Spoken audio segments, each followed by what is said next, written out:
She found the playlist on a Tuesday morning, 47 songs, named Cass Summer. She was 7 months pregnant. She read 14 months of messages in 11 minutes. Then she put the phone back. Oh, exactly where she found it. She got her yogurt. She ate it standing up. She stared at the yard her money paid for. And she made one phone call, not to confront him, not to scream. She called her lawyer. Russell, I need the prenuptial documents. That was the moment she stopped being his wife and remembered she was an Ellison. He spent $18,000 on flowers for another woman's birthday party. He planned it while she assembled a nursery. He toasted a 30-year-old in a red dress in a building her family owned. He never read the prenup. He never asked about the trust. He assumed she was simple. He assumed she needed him. That was his only mistake.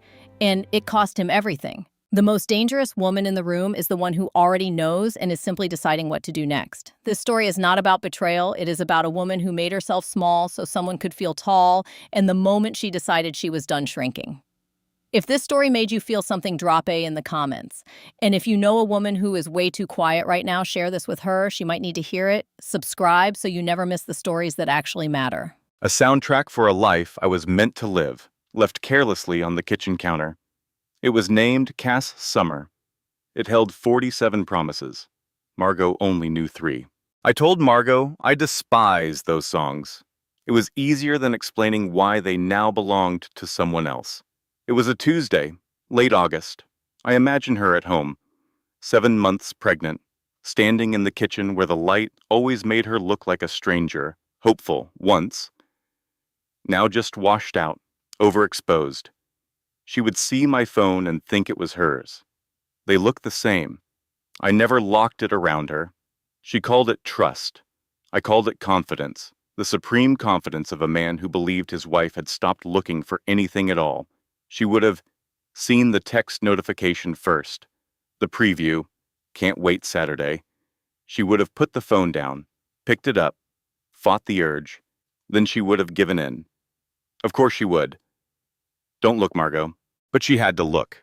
She would open the thread, see the name, see work. A flimsy shield. Then she would scroll for 14 months.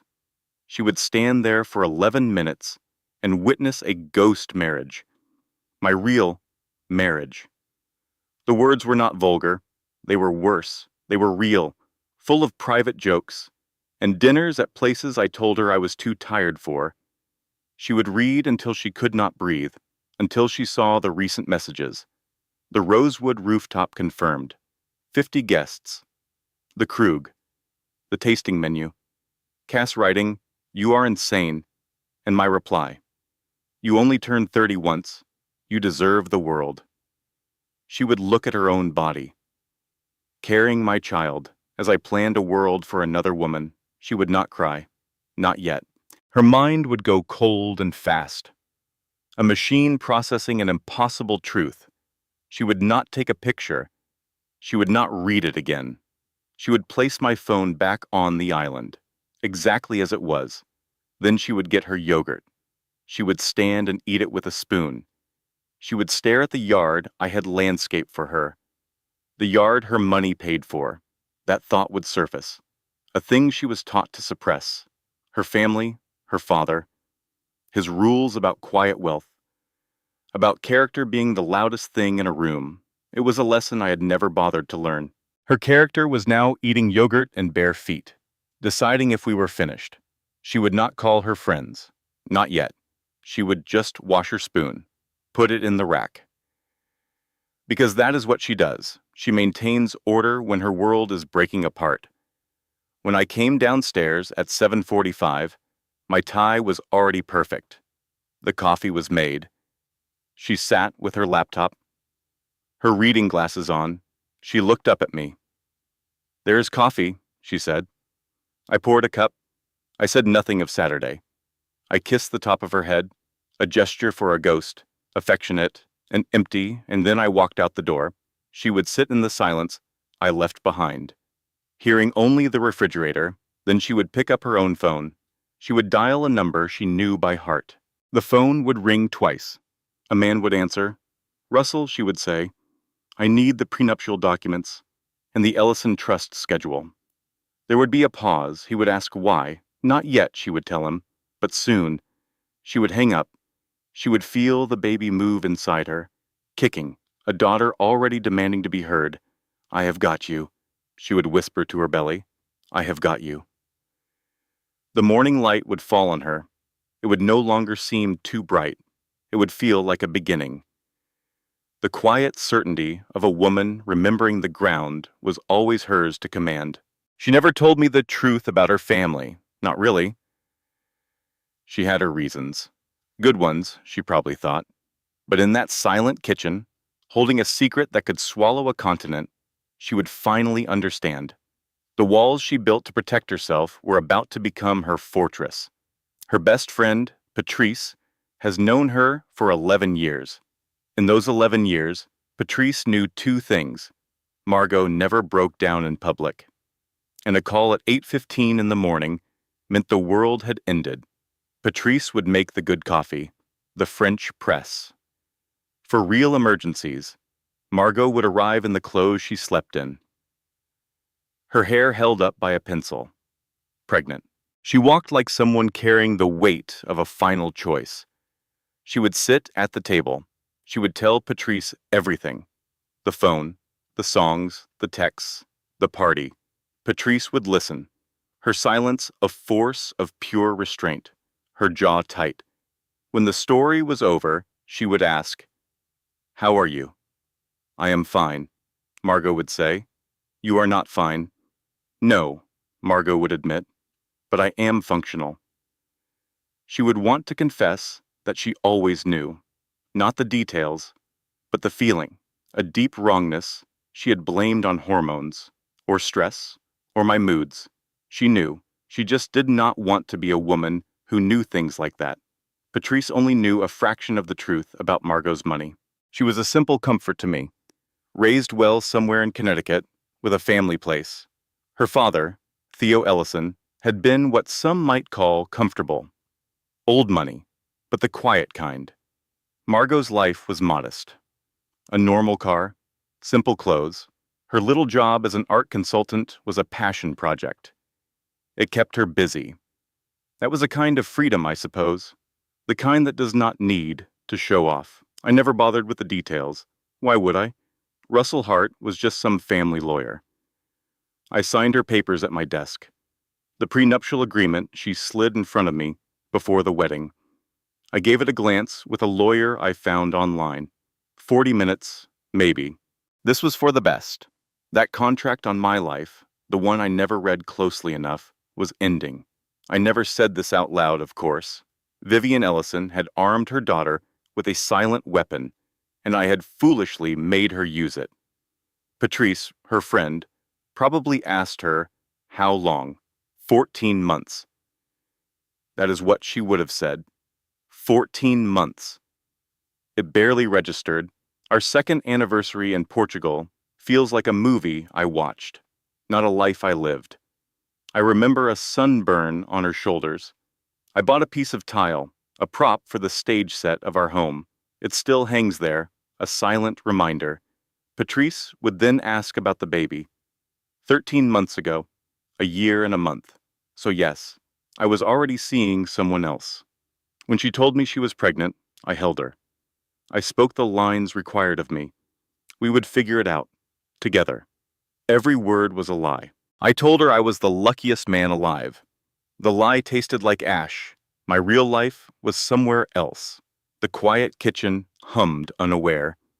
A bird hit a window. An ordinary sound on an unbearable morning. Her friend Patrice had always hated me. I could feel her judgment for years. She saw small cruelties in my words, little aggressions.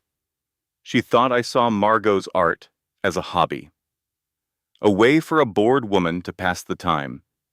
She noticed how I guided conversations at dinner, the comments about our house, my car, my surprise when she knew something I did not. Margot called it modesty. No, that was not it. I saw her as simple, predictable. There is a difference. I never imagined she was hiding anything. I simply assumed there was nothing important to find. I sat with that thought. The truth of it settled deep inside me. She never suspected I was hiding anything. She just believed there was nothing important to find. My friend asked the question I always avoided. What are you going to do? I took a long moment. I looked at my hands on the wheel. I looked at the road ahead. I am going to the party. I said it with absolute certainty. Saturday. The Rosewood rooftop. 50 guests, the best champagne, a full dinner for Cassandra. She is turning 30. Margot does not know. I said this quietly. I need to keep it that way for just one more week. There is a right time for everything. Some truths need a softer landing. She had a new black dress for the evening. Something about the waist I barely noticed. I knew what it cost. It was a trifle. The drive to the office took 22 minutes. I spent them thinking about the trap I was in, remembering things I tried to forget. The first time I met her mother. Vivian Ellison welcomed us at the Connecticut house. It was a smaller cottage on the property. Quaint. Vivian served tea. She was perfectly polite. She showed me the roses, asked all the right questions about my job, my family, my intentions. Later, when I was gone for a moment, she asked Margot a question. He does not know, does he? It was a statement. No, Margot had told her. She asked when she would tell me, when I know he loves me for me. Her mother had a certain look, a look that saw through everything. That is not wisdom, she had said. That is fear. You know the difference. Yes, Margot said she did. She never told me. Maybe she planned to. After a year, after we had built something solid. But 1 year became 2, and then there was a wedding, a prenuptial agreement that I signed without a thought. The secret, if there was one, became the foundation of our life. A wall I never knew existed. She never lied about who she was. She simply never offered the entire story.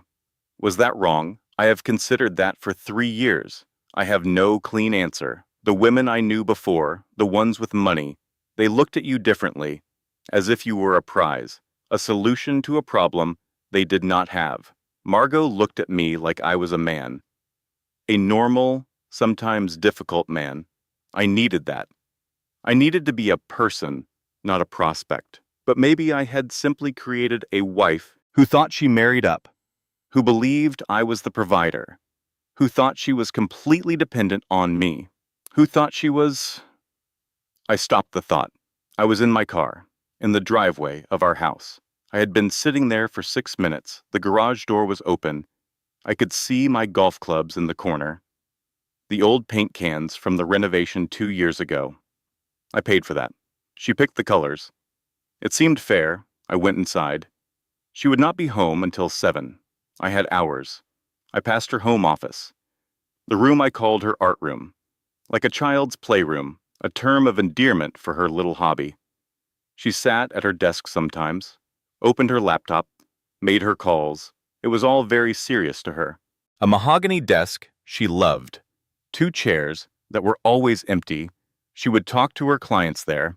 I was 62 years old in my mind, but looked 55. I was the chief of this family. I had known her longer than she had known herself. I was watching a younger version of my own father, building a legacy. It was both comforting and alarming. Tell me what happened. She would tell me about her day. I would listen. My expression was always calm, fine marble. When she finished, I would ask how the project was going. 31 weeks, and the prenup. I need to know what I am entitled to. I would ask my lawyer that someday, when the time was right. For now, there was a trust. She was protected. My future holdings were safe. What we built together, that was ours to share. It was about fairness. That is what my lawyer never understood. He saw the numbers, the house, the accounts, the car. He saw what I put in versus what she put in. A pittance, he called it. But what about the life I gave her? What about the normalcy? The house is worth $1.2 million now. I was there for every late night with contractors. She just wrote the checks from some bottomless fund. That was her contribution. Cold, easy money. Her father bought her a painting in 1987 for $40,000. She hardly looks at it. Now it is worth a fortune. That is the world she lives in. A world I cannot touch. What if I knew about the trust, she would wonder. She thinks I am a fool. She thinks I am blind. She made sure of it. She showed me a document before our wedding. Sign here, she said. It was just a formality. I never had a claim. I see that now. Not on her name, her holdings, her inheritance. My claim was on her. A person. I thought that was enough. But everything was structured to keep me out. A guest in my own home. So, now, my lawyer asks me what I want to do. I told him I needed this party. Just this one night. He thinks it is about the other woman. Cassandra. He cannot understand. This party is for me. This is my flag on my own rooftop. I will not let her take this from me. He would tell me to be careful, to think about outcomes, not feelings. He would ask if he should worry. I would tell him no. I am not a dramatic man. I just need one night. I need her to see the life I built without her money. I need her to understand what she is losing. I know she will have Russell arrange things. She will make sure of it. She will release documents about her company, the press releases, the old articles, the board announcements. She wants to remind me who she is. She thinks a Google search will scare me, that I will find something I did not already know. But then my lawyer told me something, a detail I had missed, the kind of detail that is never an accident with her family. The Rosewood rooftop, the venue for my party, is owned by a group. Her family trust has a 43% stake. I was very still when he told me. I was renting a room in her castle to feel free. I could have canceled. I could have found another place. My lawyer was quiet, waiting. I told him I would not cancel. No, he knew I would not. I will be there, I told him. I spent the afternoon thinking, not about anger, about logistics. I was finally making my own move. I prepared my board. I made my moves. Wednesday, Thursday, Friday. I performed my role as a husband. A flawless performance. I came home on Wednesday. She made pasta. The kitchen smelled of garlic. I ate 2 plates. I told her it was great. I asked about her day. I was physically present. My mind was somewhere else. I asked her about her work on Thursday. Specific questions. They required specific answers. I watched her talk, and I felt the exhaustion of a man who has been faking it for so long. Ease was a foreign country. On Friday morning, she went to her 31-week appointment. Dr. Caroline Merritt. A calm woman, precise, she made everything sound like a conversation, not a diagnosis. She pressed the cold metal to Margot's skin. The doctor's wand slid across her stomach. I glanced at the screen. Everything looks perfect. Good. The baby was on schedule. A strong heart. The right position. Margot watched the monitor. I saw a flicker of something on her face, not joy, something else. I drove her home. She repeated the doctor's words. The baby was perfect. Her heart was strong. Great, I said. That is great. My phone buzzed in my hand. An urgent message. A real problem. My focus was there. She watched me. I know she did. She must have noticed I never said the name. Eleanor. We chose it 2 months ago. I helped pick it. Then I filed it away. A task completed. A decision made. I had to stop the spinning in my own head. There were things to do. On Thursday, I went out. Work drinks, I said. I was home by 11. I smelled like good whiskey. I smelled like a different life. She was in bed. Reading. She pretended to be asleep. The pretending was second nature now. I do not think she even noticed. I waited until her breathing was deep and slow. I lay in the dark. I thought about what she was carrying. Not the baby, the anger. I could feel it. A storm building behind her calm face. But tonight was for me. It was for my own grief. I grieved for the man I was when I met her, the man who thought he could be enough. The years I spent making myself smaller, quieter, more acceptable. I thought it was love. It was just survival. On Thursday night, after I was asleep, she got up. She went downstairs. I did not hear her. The house was a tomb, but she could not be still. She cleaned. She cleaned the whole first floor with a kind of madness. When you cannot control the big things, you control the small things. She wiped every counter. She rearranged the whole pantry. She was on her hands and knees, 7 months pregnant, cleaning grout with a toothbrush. At 11 o'clock at night. It was insane. She had to know that. She could not stop. When there was nothing left to clean, she ran a bath. She just needed to do something. Anything. She did not even take off her clothes.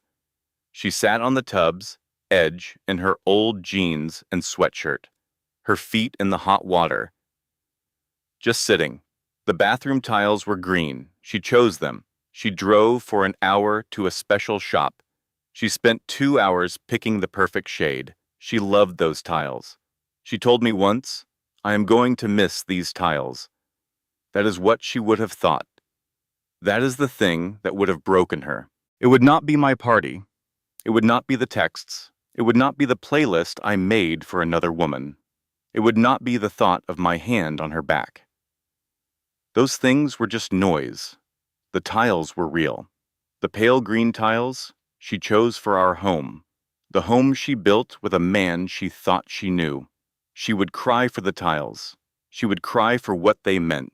She would cry quietly. She learned to do that a long time ago. Then she would dry her eyes, drain the water, and go back to bed. Meanwhile, Cassandra Whitmore. I know Margot looked her up, using ways that leave no trace. A skill her father taught her. For a moment like this, Cassandra. 29 years old, from Ohio, a marketing director. Not at my firm, a different one. It began with a simple idea, a better life. Cassandra was the shape of that life. Her Instagram was a window into a world of genuine light. Travel, friends, a family she adored. She earned her master's degree. She built things. She was real. Not a collection of obligations, not a series of checkboxes on a life plan. Margot was a life I had agreed to. Cassandra was a life I wanted to choose. It was a difficult distinction, one I had to make for my own sanity. I told myself that Margot must have known something was missing, that on some level she was unhappy too. The alternative was too heavy to carry, that she was content inside a life I found hollow. It was kinder to believe we were both lost. But that, I was the only one who found a map. This was a construction, not an accident. I built this reality with careful hands. I bought the tickets. I secured the reservations. I sent the texts because she deserved to hear them. I made a choice every day for 14 months. This was not a mistake.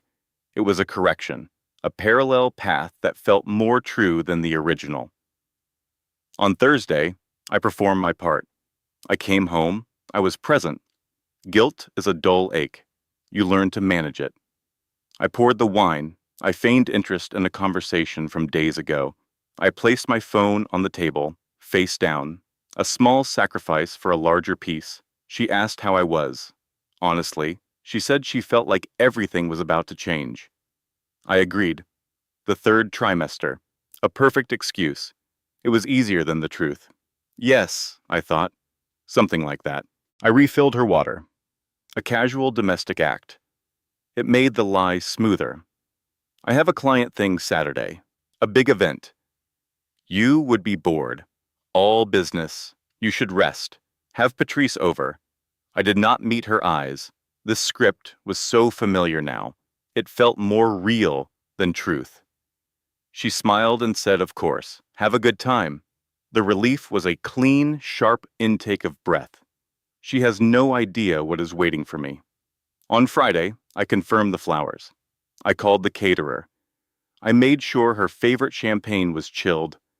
Every detail was a testament, a monument to what we were building. This was not just a party. It was a beginning, a quiet declaration to the world I intended to inhabit. She deserved to be celebrated. This was the one clear thought. I wanted to give her a night that was entirely hers. I wanted her to be the center of something beautiful, without the shadows, without the need for whispers. A space where we could just be. The party was not for me. It was an offering to her. It was my way of saying, I see you. I choose you. My mother would not understand this logic. She sees only duty and obligation. She would call my actions a betrayal. But how can it be a betrayal to finally choose happiness, to finally move toward the light? On Saturday morning, I woke up in a hotel, alone, clear-headed, ready. The rooftop was perfect. The lights were a net of stars thrown over the city. A magic hour, glow that made everything clean and new. I had planned this space for months. The white linens, the small dance floor, the expensive champagne and silver buckets, the scent of jasmine in the air. That floral wall was a masterpiece, a cascade of white and cream. It cost a small fortune. She would love it. Guests were arriving, the low hum of conversation. I felt a sense of ownership, a deep satisfaction. I had created this perfect moment. I told myself to be patient.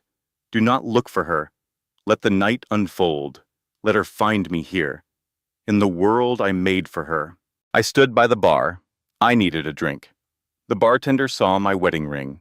He did not know it felt like a costume piece tonight.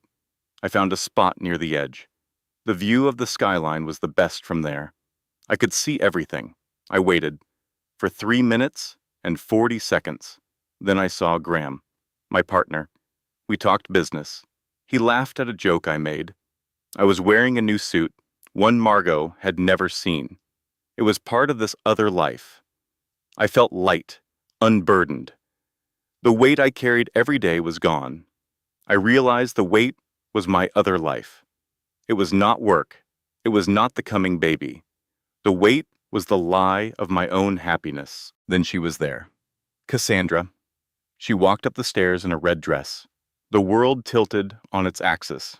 The entire party rearranged itself around her. Conversations paused. Heads turned. I turned. My face. I am sure it showed everything. It was not desire. It was recognition. Like finding something you thought you had lost forever. The air returned to my lungs. I could breathe here. With her. She was the reason. The justification for every hard choice. She was worth everything.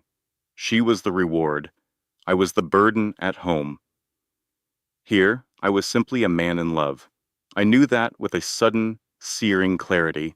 She was a fact, like the sky, undeniable and beautiful. I crossed the room to her. I kissed her cheek. My hand found the small of her back. It felt like coming home.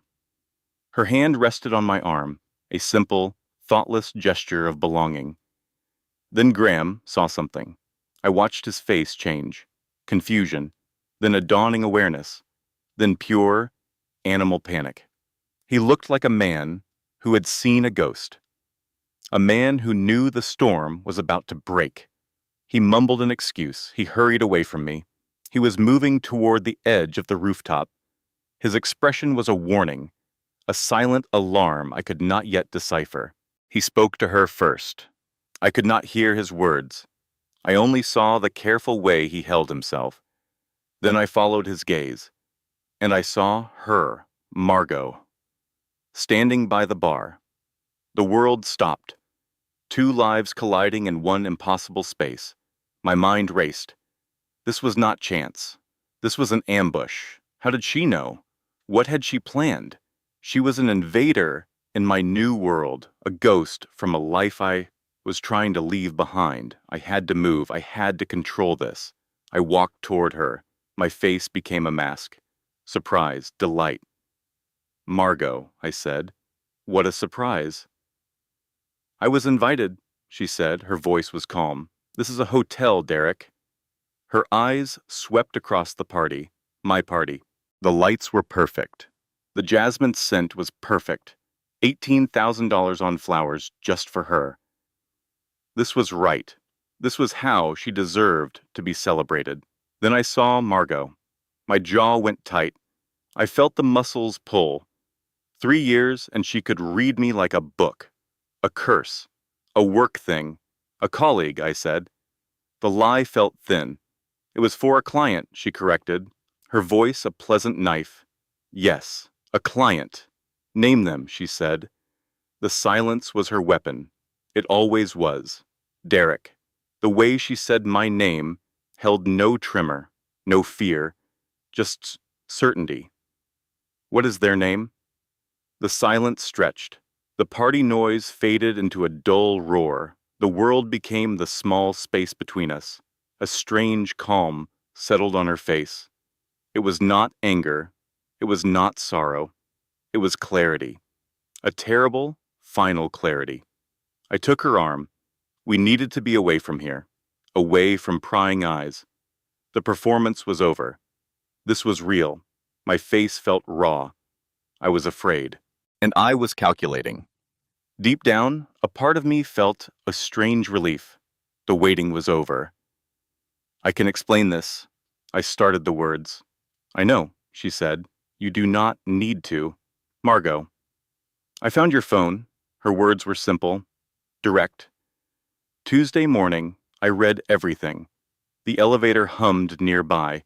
The party was a distant dream, a world I could no longer access. I know about Cassandra. The name hung in the air between us. 14 months. You told her she deserved the world. A pause, a deliberate wound. Our daughter is 7 months old, Derek. You promised someone else the world while I carried your child. The words hit like a physical blow. The blood drained from my face. Margot, I am sorry. It is not that simple. It became complicated. I know, she replied. Everything becomes complicated. That is not an excuse. It is just life. I love you, I said. The words felt hollow. This is not. Do not, she said. Her voice was quiet but absolute. Please do not do that. I stopped. We will talk, she said. Properly, not here. My lawyer will call yours on Monday. Until then, do not come home. The words were a verdict. I just stared. I am returning to the party, she said. My party. Why? She looked at me. At the man she thought she knew. The tie Cassandra picked out. The new suit. The look on my face. The look of a man losing a game he did not know he was playing. Because I am not the one who has to leave, she said. She turned and walked back toward the lights. She took a glass of water from the barman. She found a table at the edge of the rooftop. She sat down alone, pregnant, at my lover's birthday party. She looked calm, a type of calm that meant the world was about to end. And for a long time, I did not know this next part. She had cried on the way up, in the elevator, not for me to see. Never. Never for me to see. She did not cry for the guests or for Graham, just for herself. For 43 seconds between the ground and the sky, she pressed her back against the glass and fell apart in silence, a skill she learned long ago. Then the doors opened, and she stopped. She was always good at stopping. That was the problem. I did not return. I couldn't. Graham told me later what happened. He found her about 20 minutes after I had fled. He approached her like a man handling a bomb. He sat with a whiskey he clearly needed. Margot, he began. He looked like someone forgetting a script. I need you to know I was not aware of this. For a while. But then you were aware, she said. A quiet statement. He had to be honest. Yes, he said. And you said nothing. No. She just looked at him. Graham, I am not angry with you. I understand. I just needed you to know that I know. He nodded. He looked grateful, to be managed, to be told how to feel. Is there anything? He tried. No, she said. Enjoy the party. He left her there. She sat alone for 35 more minutes. Her friend was coming. She waited, surrounded by my choices, by the jasmine and the lights, and Cassandra saw her. I did not know this then, but she saw Cassandra Whitmore, 29 years old, on her 30th birthday, asking questions. She saw me leave. She saw the pregnant woman in the corner, the woman my business partner was confessing to. She asked Graham, and Graham, who was having the worst night of his life, told her. He told her just enough, and Cassandra spent the rest of her perfect night with a new understanding. The story she believed was a lie. Its ending had been rewritten. I should feel bad about that. A part of me does, the selfish part, the part that needed her to be simple, to be my escape. That part is almost sorry for what I did to her. Almost. Then Vivian arrived. Margot's mother, at 9:15, 40 minutes late, meaning she had stopped for a drink, or new shoes, or both. Vivian Ellison did not enter a room. She consumed it, quietly. She became its center of gravity. She walked to Margot's table. She sat. She looked at her only daughter. Are you okay? No, Margot said. It was the first honest word she had spoken all night. Vivian took her hand. She said nothing. No advice, no judgment, no opinion about my profound failings.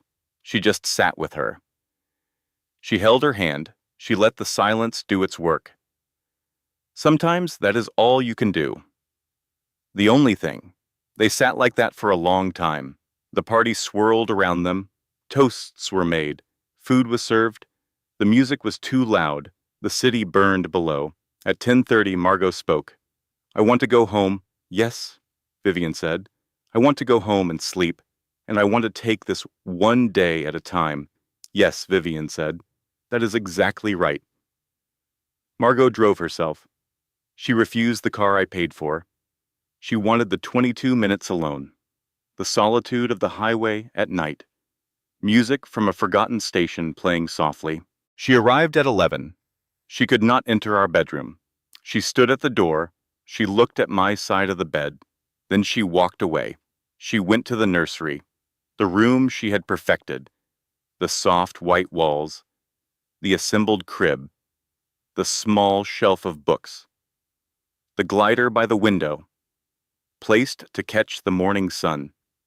She sat in that chair. She held her stomach. 3 in the morning. This was not the plan. She had a picture of our life, not a perfect picture. She was not naive, but a true one. The 3 of us, a family. Now that picture was ash. She was alone in the dark, trying to imagine a new one. I made her feel small, not because she was, but because she wanted me to choose her, the real her. So she hid herself away, to be loved honestly, a terrible irony. I chose a version of her, a woman who was not real. I chose a woman who needed me, but she never needed me. She only wanted me. And I could never have loved the real her, if I had known. She did not regret the baby. Never the baby, just the choices. The baby moved, a slow, gentle roll, not a sharp kick. In the quiet darkness of the nursery, it felt like an answer, like company. I am here. We are together. She stayed there until dawn, then she made coffee. On Sunday, I texted from the hotel. I need to talk to you, please. She read it. She put the phone down. Then she picked it up. She typed 4 words. Monday through our attorneys. Then she put the phone away. She went to water her plants, her 17 plants. She watered every plant in her apartment. She told me this. She counted them. 40 minutes of counting, a quiet ritual, a way to stay steady. Something simple done with care. Monday morning, 10 o'clock. Russell Hart called my lawyer. Philip Crane, a good man but not a killer. Russell's voice was calm, unhurried, the voice of a man who has never lost. He informed Philip that Margot Ellison wanted a divorce, that the prenuptial agreement was ironclad, that the shared property was much smaller than I imagined. Most of our assets came from her private trust. He said if I contested, certain family business would become public. Philip called me back in 45 minutes. I had some questions. He had no answers. Russell, her lawyer, called my lawyer. He mentioned Ellison Holdings. My lawyer asked what I had told him. I said it was a private family trust. I said he should have read the prenuptial agreement. I had not read it carefully myself. There was a pause. Then my lawyer told me his exact words. My client needs 24 hours. Yes, I needed 24 hours. I hung up the phone. I sat at my desk. The light outside was weak. Summer was over. Then, at 2:15, my phone rang. An unknown number. I have a strange fear of unknown numbers, a feeling that they carry bad news. I answered. It was a woman's voice. Careful, tired. Cassandra Whitmore. She said she was sorry. She offered to hang up. I just listened to her voice, a ghost from a life that was now also gone. I told her not to hang up. I needed to hear it. I am sorry. That was all she wanted to say. She knew it would not fix anything, but she wanted me to hear her voice. Okay, I managed to say. He told me, she said, that your marriage was dead, that you were separating, just working out the details. That was his story from the very beginning. It was what she believed. I stayed quiet. I know how this sounds, she went on. The words of the other woman, the classic excuse, but I need you to know. I never would have done this. If I knew you were pregnant, if I knew there was a baby. Her voice shattered completely. I am so sorry. So sorry. And I believed her. I hated it. It would be so much cleaner if she were a monster. But this was not a performance. This was the sound of a woman waking up. She was calling because she finally understood. The man she loved was a liar. The same man who lied to me. We were not friends. We were not allies, but we were connected by his deceit.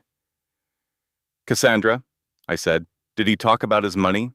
What he owned? There was a pause. He talked about his real estate deals. He said once that his wife had some family money. It helped buy the house? That was all?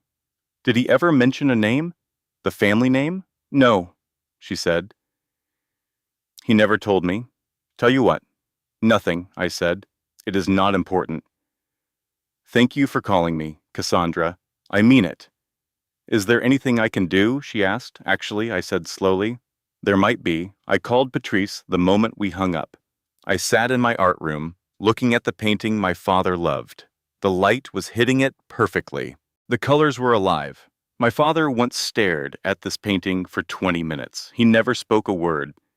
It was the calmest I had ever seen him. I told Patrice about Cassandra's phone call. She was quiet for a long time. Then she asked if I was going to forgive everyone, if I was going to absorb all the pain myself. No, I said. I am done absorbing. Good, she said. What will you do? I'm going to let Derek see what he had, I told her. I'm going to let the whole world see it. I said it to the empty room, to make it real. I had made myself smaller for him, so he could feel bigger. I am done being small. At 3 o'clock on Tuesday, Derek came. He called first. He asked to talk. Not with lawyers, just us. I said yes. He needed to see the complete picture. It was not for cruelty. It was not for revenge. It was so he would understand the true measure of what he threw away. He looked awful. 2 nights in a hotel had worn him down. The phone call from my lawyer had clearly shaken him. He looked like a man who had done the math over and over and hated the answer every time. He sat at my kitchen table. I sat across from him. Tell me what you need, he said. I had never heard that tone from him before. It was the sound of defeat. I need you to understand something first, I said. before we discuss my needs. Okay?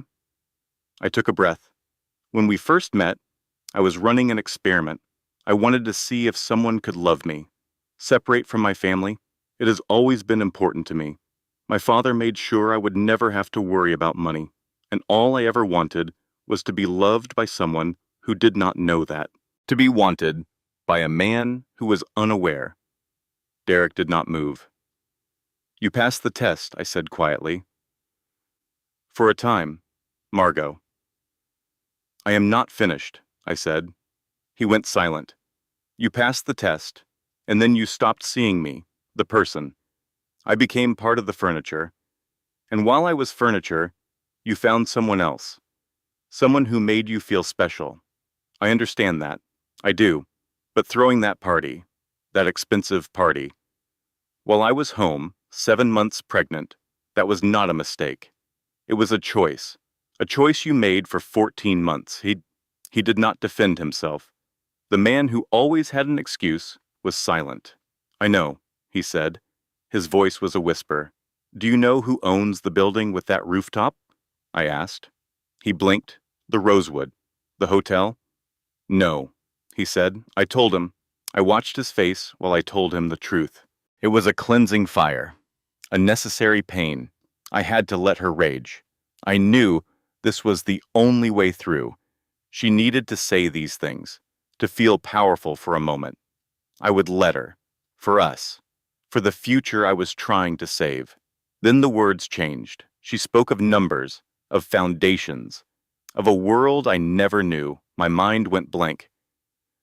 The woman I loved was a stranger, an elaborate fiction. She had not built a life with me. She had merely observed me in hers. How much? I asked. The question was a reflex.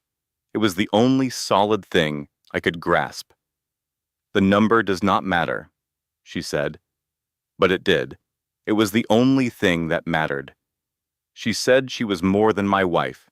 She was right. She was my keeper, my judge, my ruin. And when I asked if we could fix this, if any part of our life was real, she did not hesitate. No. The word was not sad. It was a lock turning. A door closing forever. This was her world, not ours. I saw that now. A world of quiet, lethal efficiency. I thought we were negotiating a divorce. I was wrong. I was being handled. A problem to be managed and dismissed. My attorney tried. He sent proposals. They were gestures in a vacuum. Her lawyer's politeness was an insult, a thinly veiled reminder of my powerlessness. They called the settlement generous. It was charity. A tip for the man who once shared her bed. I did not fight. There was nothing to fight with. Cassandra had told me everything. After our last conversation, she searched a name. Ellison. The name Margot had hidden from me. She showed me the articles, the photos, the empire. I signed the papers. What else could I do? A man cannot fight a god. He can only kneel. She had shown him what came up. The Forbes piece, the impossible numbers, the buildings with her family name carved into them. The full, brutal picture. I wondered if she felt triumph. She must have. This was not a breakup. It was a victory. In her world, this is how you win. You erase the parts that no longer serve you. She would tell herself she was landing on her feet. She would think of other women, less fortunate. It was a beautiful lie, a story to make the execution feel like grace. She was not like them. She was separate. She had a cushion. She had an army. She had Russell Hart. That was not luck. That was power. And I was just the man who had to be removed. My things were taken away on a Wednesday. The process was neat, orderly, final. I brought the movers myself. I would not let her see me broken. I walked through the rooms, our rooms. Now they were just rooms in her house. I listened for a sound from her. There was nothing, just the hollow echo of boxes being filled. The front door opened and closed. Each time, it erased a piece of me. When the sound stopped, I was gone. Later, in the dark, she would claim my empty space. I could feel it. She would spread her life across the void I left behind. She would see it as growth. A plant turning to the light, I saw it as conquest, erasing the evidence that I was ever there, that we were ever there. Then my mother called. My mother would understand. She had to. She had loved me for 30 years. I needed her to see, to understand the woman her son had loved. Margot was admirable. She was also a weapon. I waited for my mother to call me back. I waited for her to tell me she had fought for me. Margot. My mother's voice on the phone was different. She had not fought. She had surrendered. I know what he did. Her words cut me. She did not defend me. She begged for access to my child, a grandchild. She asked woman to woman, and Margot, in her infinite power, granted the request. I was never going to keep her from you. The words were a masterpiece of cruelty. So calm, so reasonable. Margot was not subtracting from a list. She was curating it, deciding who was worthy of her child. My father's mistakes were clear. His voice, when he called, was hollow, defeated. He didn't deserve you, he told her. He knew. I know, she replied. And then, the final twist. Cassandra sent a statement. A legal document. She put the words in writing. That I had lied. That I said the marriage was over. She chose a side. And it was not mine. She was no longer complicit. A noble word. I saw it differently. She needed to absolve herself, to scrub the stain of me from her own story. So she offered me up as a sacrifice. Margot said they were in the same story, a story neither of them wrote. She was wrong. They wrote it together. I was just the villain they created. I deserved better. The thought was a bitter joke. She spoke of who she was, not what she had, as if the two could be separated. She wanted someone to see all of her, the big picture, the small one. She had hidden the big picture from me. It was a test I could never have passed. She would raise our daughter to know her own worth, to avoid my mistakes. She would teach our child to fear men like me, her father. I drove through the city that bore her family's name on its buildings. I tried to name the feeling inside me. It was not grief. It was not anger. It was the feeling of being erased, of realizing the ground I stood on was never real. It was her ground. It had always been hers. The ground was still there. She was standing on it. The light turned green. She went home. Eleanor. The name arrived in a text message. A name chosen without me, born in a room I was not allowed to enter. Her friends were there. Her protectors. Flowers arrived from men with impeccable taste. Men who knew her preferences. The card welcomed Miss Eleanor. The board will love you. A queen had given birth to a princess, and I, the father, was not there. It was her choice. Clear and without cruelty, she would say. She sent a text. The baby is coming. Hope was a foolish, reflexive thing. Please let me come, I typed. The answer was silence. Then pictures, and in the face of my daughter, I saw the final consequence. The ground was still there, but I was not on it. I had been cast off. This is the only way. She will have a life, but not with me. Today belongs to her. I granted her that. At 4:58, a doctor placed the child on her chest. 8 pounds, 1 ounce, dark hair, wide eyes. They were taking in the world, a world I had to save them from. I saw her mouth form a word. Hello. The baby just stared. I knew what she felt. I knew the love, the fear, the grief for the life we were supposed to have. The three of us. The perfect image I held.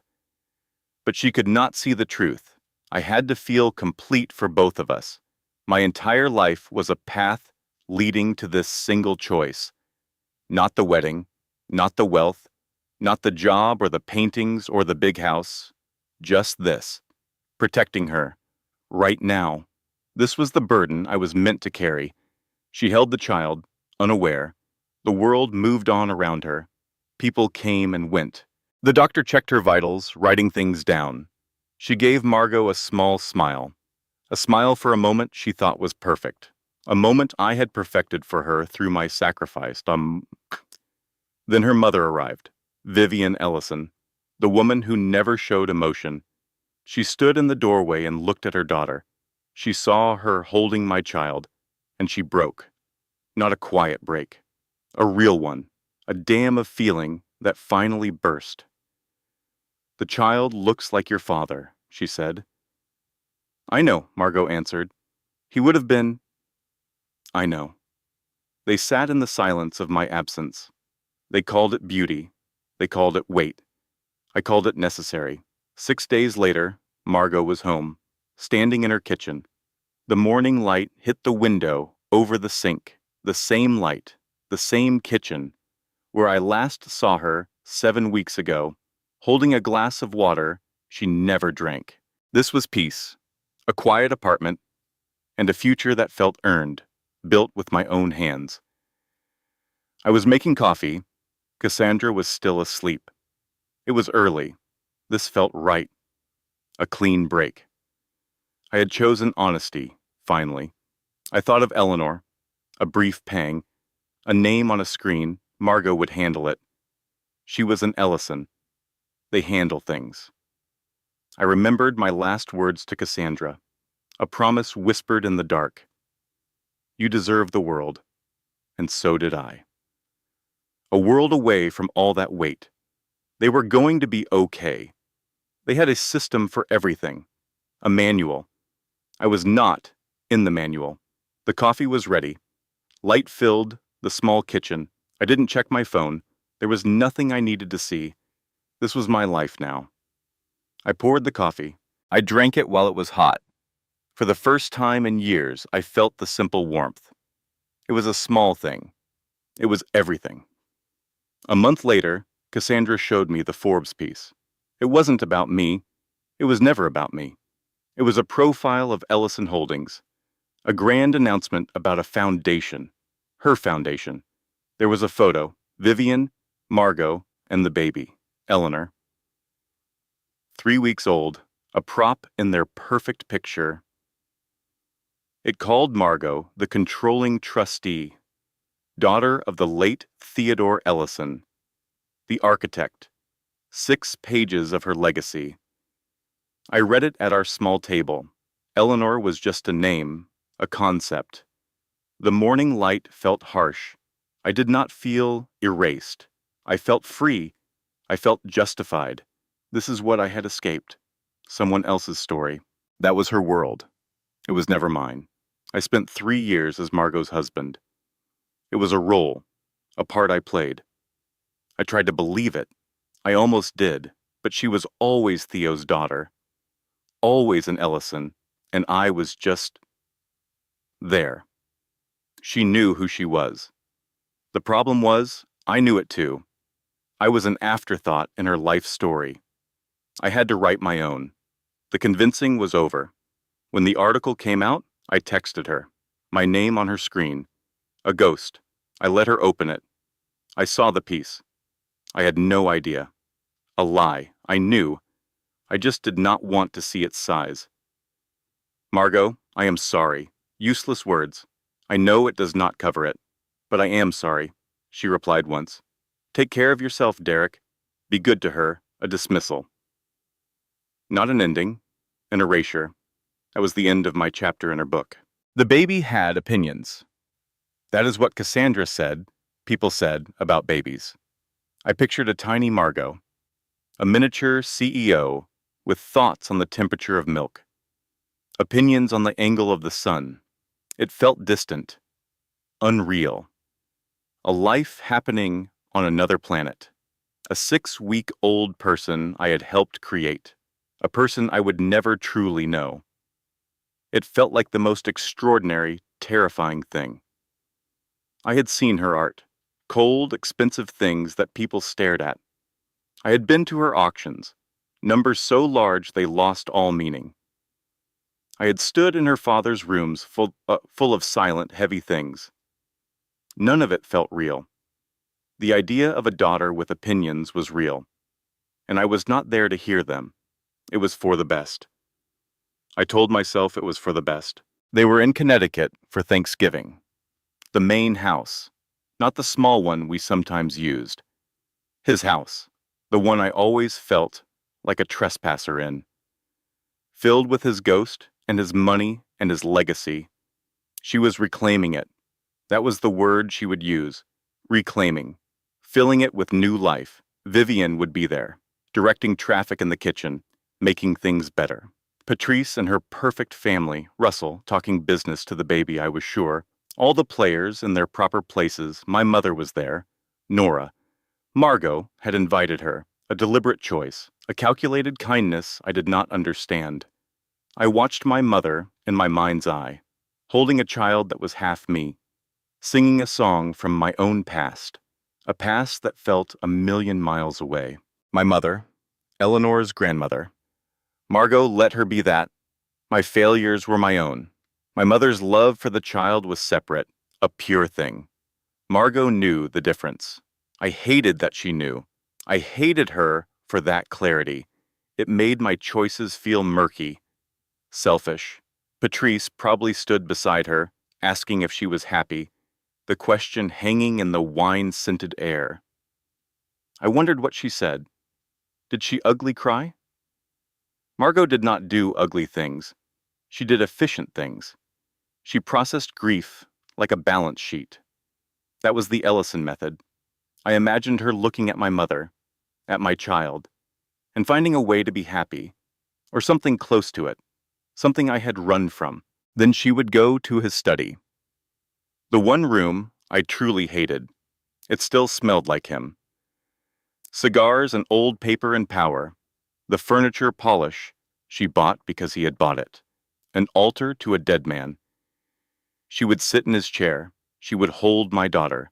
And she would talk to him, not to me. Never again to me, to him. A silent conversation I could almost hear. A report to the chairman of the board. I found the wall, Dad. The choice between comfort and truth. I chose truth. She would see it that way. I was the comfortable choice. The easy lie she had to discard to become herself. The bruises she mentioned. Those were my fault. I was just a chapter she had to get through. She would think she came through it, stronger, better. She would see her bruises as proof of her victory. She would hold that child and think about what she kept. Not the anger, not me, just the lesson. Keeping herself small was a mistake. She would never do that again. A person who was supposed to see her chose not to. That was me. That is the story she would tell herself. And our daughter. It was terrible. It was done. And she landed on her feet. Of course she did. She was an Ellison. They always land. The prison door was unlocked. For her. She just had to walk out. She never considered that I was the one inside.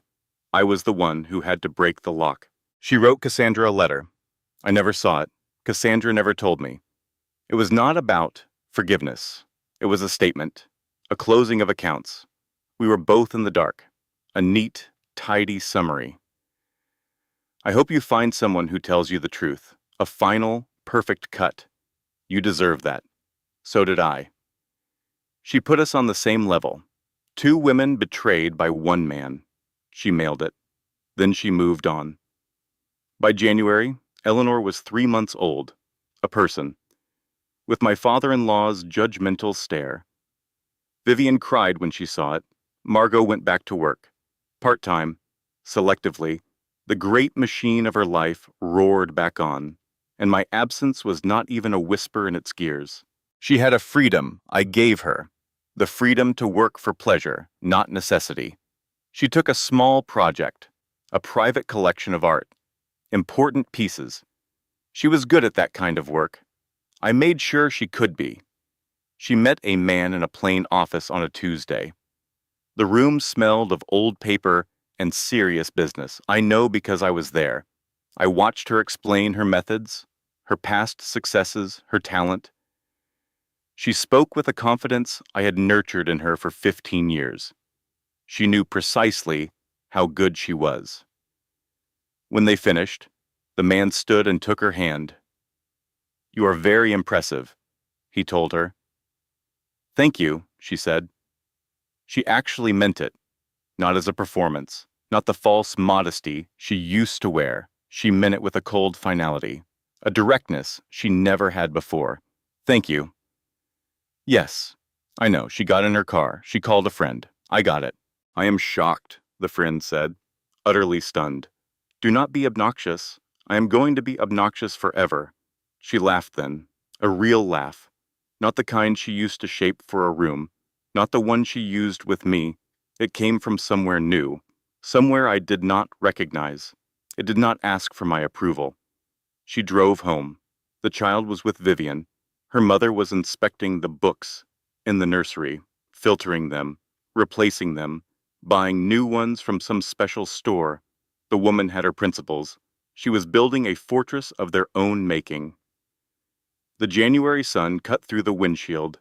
It was different from the August light, different from that morning months ago. The morning she stood with that glass of water. Her life was changing then. I was changing it for her. In just 11 minutes of reading, her world had cracked. This new light was cold. It was hard. The light of a season that was sure of itself. It did not seem broken. It seemed complete. Just light, she probably thought. Enough light to see by. Enough to move on. She parked the car. She sat for a moment. Not the frozen stillness of August. Not the panic of a woman trapped inside her own home. It was just a pause, a breath between the old life and the new one. The one she was building on the foundation of my sacrifice. She was thinking about the woman she was 7 months ago. The woman with bare feet and a secret I had to contain, a secret I had to bury. She thought about what that woman did not know, and she thought about what she knew now. I land on my feet. I always have. I just forgot. I let someone else's small ideas become my ceiling. I am done with that ceiling. I am the complete thing now. The money, the art, the trust, the loss, the grief, and the child. The mother, the woman who drove 40 minutes for some pale green tiles because she knew what she wanted. I am all of it, and I am going inside. She went in. The door shut behind her. Inside, I could imagine Vivian's voice reading a story, using a serious tone she reserved for things she approved of. The child was making a listening sound. Margot put her keys on a table. She walked toward those voices. She walked into her life. My Eleanor grew up knowing she was loved. She grew up with her name and its story. A story I authored. A house with pale green tiles. A small piece of art on a wall. A grandmother who read to her with a serious voice. She grew up knowing her mother made a choice. She once stood very still in a kitchen and chose. She chose the child. That is the story she will be told. A simple story carefully constructed and edited by those who remain. A tale designed with intention, crafted with care, meant to give her a truth she can carry. A lesson they want her to learn, but I am still here. And one day the story will need a new ending, the real one, model. This content was carefully researched, developed, and manually edited by our team to deliver meaningful stories with valuable life lessons. Every narrative is crafted to entertain, inspire, and empower our audience. We believe that great stories can change lives, and we are committed to bringing you content that matters. Thank you for being part of our community.